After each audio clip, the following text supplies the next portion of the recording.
Pemirsa, aksi penolakan pilkada tak langsung terus disuarakan oleh berbagai elemen masyarakat. Senin siang, sejumlah ormas dan partai politik mengajukan permohonan uji materi Undang-Undang Pilkada ke Mahkamah Konstitusi. Unjuk rasa penolakan pilkada tak langsung juga masih terus terjadi. Gelombang aksi untuk menolak Undang-Undang Pilkada terus berlangsung. Senin siang, Partai Nasdem mengajukan permohonan uji materi atas Undang-Undang Pemilihan Kepala Daerah ke Mahkamah Konstitusi melalui Ketua Mahkamah Partai Nasdem, Oce Kaligis. Menurut Kaligis, Undang-Undang Pilkada merupakan contoh konkret pengabaian prinsip demokrasi. Kaligis juga menyoroti sikap SBY dan Partai Demokrat yang tidak konsisten karena selama 10 tahun pilkada di masa kepemimpinan SBY dilaksanakan secara langsung. Dari Nasdem juga ya, kalau begini caranya, apa gunanya berdemokrasi? Apa gunanya undang-undang dasar yang telah saya sebut di situ? Jadi ini saya katakan, saya kasih judul ya, daulat rakyat dirampas oleh daulat parpol, itu aja. Tak hanya Nasdem, sejumlah organisasi masyarakat sipil Senin siang juga mengajukan permohonan uji materi atas Undang-Undang Pemilihan Kepala Daerah. Ormas tersebut diantaranya Perkumpulan Inisiatif Masyarakat Partisipatif untuk Transaksi Berkeadilan atau Imparsial, Lembaga Bantuan Hukum Pers, serta Koalisi Perempuan Indonesia.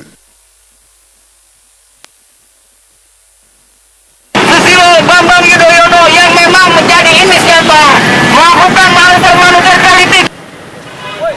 Aksi tolak Undang-Undang Pilkada juga disuarakan oleh jaringan rakyat miskin kota dengan berunjuk rasa di depan Istana Merdeka Senin siang.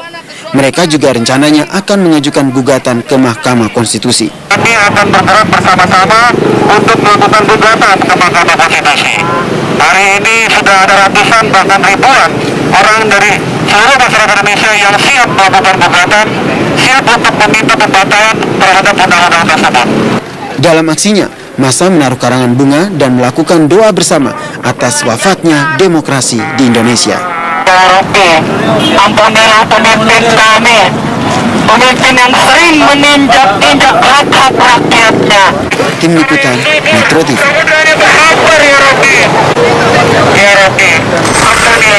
Ya pemirsa, ramainya gugatan terhadap pilkada tak langsung akan kami bahas selengkapnya di program Suara Anda pada pukul 19.30 waktu Indonesia Barat malam ini. Sementara itu pemirsa, gelombang aksi kemarahan rakyat Indonesia kepada Presiden Susilo Bambang Yudhoyono dan Partai Demokrat masih terus mengalir. Tak hanya aksi unjuk rasa, rakyat juga masih mengungkapkan kemarahan mereka di situs jejaring sosial Twitter. Tagar "Shame by You Again", SBY masih menguasai jagat Twitter Indonesia.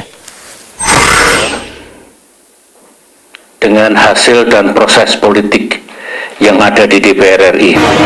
Ketidaktegasan sikap politik Presiden Susilo Bambang Yudhoyono dan Partai Demokrat dalam paripurna pembahasan Undang-Undang Pilkada terus menuai kemarahan rakyat.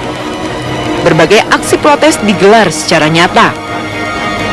Luapan kemarahan juga masih disampaikan melalui media sosial Twitter. Netizen membuat tagar baru, yakni "Shame by You Again" SBY yang lagi-lagi menjadi trending topik di Twitter. Sebelumnya, tagar "Shame on You" SBY dan tagar "Shame by You" juga menjadi trending topik. Ini menunjukkan bahwa kicauan dan menyebabkan sebenarnya ini berisik yang harus terus didengarkan. Tapi ternyata yang kita lihat bahwa ketika dia muncul, ini malah menyebabkan hilangnya proses yang tidak hanya di sebuah ruang representasi rakyat yaitu DPR, tapi ternyata di ruang yang seharusnya rakyat lebih bisa memberikan alternatif pilihan, itu ternyata tidak diberikan sama sekali. Presiden SBY sudah menggelar konferensi pers menanggapi kecaman di media sosial ini. Sampai Senin sore, SBY masih berada di Jepang dalam rangka kunjungan kenegaraan. Ia dijadwalkan tiba di Jakarta Selasa dini hari. Tim Liputan Metro TV.